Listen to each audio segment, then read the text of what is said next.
Кеш жарық, құрметті оқырмандар. Менің есімім Гүлмира Қарасайқызы. Осыған дейін Инстаграмда тікелей эфирде мен сіздерге кім, қандай категориядағы адамдар мемлекеттік программалар бойынша жеңілдетілген пайыздармен баспана алуға кезекке тұра алады және сол баспананы ала алады деген тікелей эфир өткізген болатынмын. Ол категорияға кімдер жататынын сіздерге түсіндірдім. Ал енді кезекке тұру үшін не істеу керек? Соны осы видеода көрсетейін. Ең алдымен сіз егов порталға кіріңіз мындай. Кірген соң ECP арқылы кіріңіз, немесе одноразовый парольмен. Осыған дейінгі видеоларда мен оны түсіндіргем қалай кіруді. Мында менде орыс тілінде ашылды. Қаласаңыз сіз қазақ тіліне өзгертуіңізге болады. Жоғарыда мында қазақ тілі деген бар. Сонымен недвижимость бөлімін басыңыз, жылжымайтын мүлік деп аталады қазақша. Және осында міне покупка, продажа, аренда деген бөлімде мынадай услуга бар. Мен мына услуганың үстін бассам, жанындағы тоже басылып тұр. Мында оқыңыздаршы міне. Постановка на учет и очередность, а также принятие местными исполнительными органами решения о предоставлении жилища гражданам, нуждающимся в жилище из государственного жилищного фонда деген. Достар, бұл үй тегін берілетін үй емес. Бұл үйге сіз кезекке тұрасыздар. Егер әлеуметтік жағдайы төмен, мұқтаж, сол арнайы бір тізім бар. Ол тізім туралы мен тікелей эфирде түсіндірдім. Сол тізімге кіретін болсаңыз, осында сіз кезекке тұрасыз және жеңілдетілген пайызбен алуыңызға болады. Осыны басыңыз. Ары қарай сізде мында заказать услугу онлайн деген шығады. Услуга бесплатно, яғни ешқандай ақша төлеудің қажеті жоқ. Осы жерде айта кететіні, в течение 30 календарных дней дегенге назар аударыңыздар. Сіздер мына заказать услугу онлайн дегенді басып, қажетті құжаттарды тіркеген соң, бұл услуга бір ай бойы қаралады. Яғни сіздің өтінішіңіз бір ай бойы қаралады. Міне срок оказания услуги в течение 30 календарных дней. Демек сізге жауап, я сізді кезекке қоямыз, немесе жоқ сізді кезекке қоймаймыз деген отказ келуі мүмкін. Сол жауап сізге 30 күн ішінде келуі мүмкін. Заказать услугу онлайн дегенді басыңыз.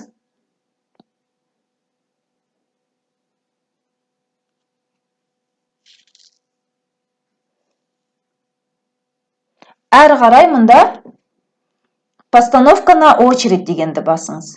Далее қай категорияға жататыныңызды белгілеу керек екінші шагта. Мысалға, мен тікелей эфирде сіздерге түсіндіргенімдей, Ұлы Отан соғысының ардагерлері жатады бұған. Ата-анасыз қалған балалар, жетім балалар, көп балалы отбасылар жатады. Алтын алқа, күміс алқа, батыр ана, бірінші, екінші дәрежесін алғандар жатады. Және социально уязвимый слой населения дейді. Социально уязвимый слой населениенің толық тізімін сіздерге түсіндірген болатынмын. Сонымен сіз өзіңізді осы жерден таңдайсыз. Мысалға, сіз социально уязвимый слой населения болсаңыз, оның ішінде бірнеше категорияға бөлінеді. Под категория дегенді басыңыз. Мысалға, инвалид бірінші, екінші топ, немесе Ұлы Отан соғысының ардагерлеріне теңестірілген адамдар, мүгедек баланы тәрбиелеп отырған отбасылар, кейбір өте ауыр сырқатпен ауыратын науқастар, ол сырқаттардың арнайы тізімі бар, сондай аурулармен ауыратын адамдар осында кезекке тұра алады. Оралмандар, пенсионеры по возрасту. Сонымен қатар мында неполная семья деген бар. Менен көпшілік осы неполная семьяны сұрайды, қыздар көбіне. Мында неполная семья болса, неполная семьяны басыңыз, ары қарай основание.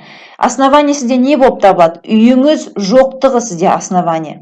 Бүкіл республикада сізде үйіңіз жоқ болса, міне, осыны басыңыз. Негізі кезекке тұру үшін соңғы 5 жылда сіздің атыңызда Қазақстан бойынша баспана болмау керек.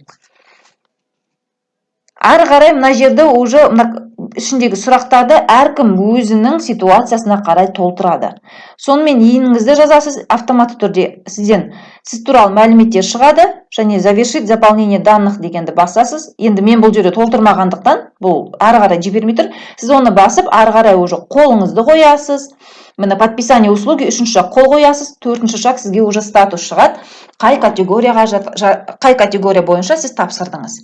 Ары қара, енді сіз бұл өтінішті мысалға бүгін тапсырдыңыз дейік.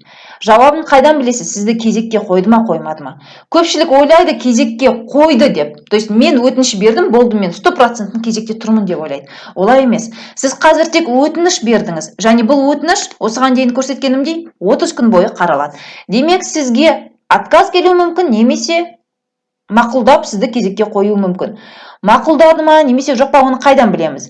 Біз осы өтінішті жіберген соң 30 күн ішінде бірнеше рет егов порталына кіріп, мына өзіңіздің фамилияңыз тұрған жерді басыңыз, және история получения услуг дегенді басасыз. Электронный почта бар ғой, Mail.ru почта, Gmail.com почтадағыдай сізде бүкіл услугаларыңыздың атауы осында шығады, және мына входящий дегенді бір үстінен бассаңыз, обновление болады, және ең соңғы сіздің әлгі берген заявкаңыз, кезекке тұру үшін берген заявкаңыз көрініп тұрады. Соның үстін басып сіз көре аласыз. Сізге ары қарай оны қанағаттандырды ма, қанағаттандырмады ма, оның ответі қалай болды? Ответі бар болса, сізде көрініп тұрады прям. Мына үстін, мысалға, менде қазір ол услуга жоқ. Мысалға, мынаны алайық.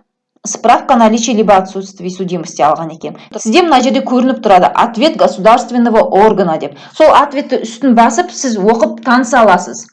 Сізді егер кезекке қойған болса, сізді кезекке қойдық, мынадай категориямен, мынанша очередте тұрсыз, кезегіңіз осындай номермен деп жазады.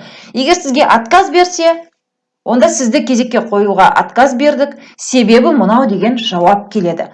Сіздер өтініш берген соң 30 күн ішінде осы входящий деген бөлімді үстін басып тексеріп отыруларыңыз қажет. Онсыз сіз білмейсіз, кезекке қойды ма, қоймады ма. Бұл енді мемлекеттен жеңілдетілген программамен баспана алуға кезекке тұру бірінші шаг. Ал енді сол баспананы алудың екінші шағы бар. Ол туралы мен сіздерге тікелей эфирде толық түсіндірген болатынмын.